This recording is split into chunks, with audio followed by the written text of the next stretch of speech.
Social media hero అయ్యాడు, నిజ జీవితంలో జీరో అయిపోయాడు. మొన్న ఈ మధ్యన ఢిల్లీలో ఒక అంశం గుర్తుంది కదా, ఒక పాకిస్తానీ అబ్బాయి లవరు, భారతీయురాలైనటువంటి అమ్మాయి, ఇద్దరు ఇక్కడ ముస్లిము అక్కడ ముస్లిం, ఇద్దరు ముస్లిమ్సే.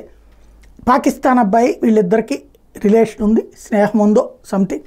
ఇద్దరు కలిసి కారులో వెళ్తూ ఉన్నటువంటి సందర్భంలో భారత్ గురించి తీవ్రమైనటువంటి వెటకారం చేస్తూ వ్యాఖ్యలు చేస్తూ ఉండటంతో అసహనం చెందినటువంటి ఆ డ్రైవర్, తను ట్యాక్సీ డ్రైవర్ రోడ్డు మీద ఆపేశాడు, వాళ్ళని దిగిపోమనమన్నాడు. ఆ విషయాన్ని అతను వెల్లడించాడు, ఇట్లా జరిగింది అన్నది. అది కాస్త వైరల్ అయిన తర్వాత అది అతన్ని చాలామంది హీరోగా చూశారు. భారత పట్ల, భారత ద్రోహుల్ని కఠినంగా వ్యవహరించే వ్యక్తి కిందనే చూశారు. తీరా చూస్తే ఇప్పుడు అతని ఉద్యోగం తీసేశారు, అతని మీద కేసు పెట్టారు, అతన్ని వేధిస్తూ ఉన్నారు.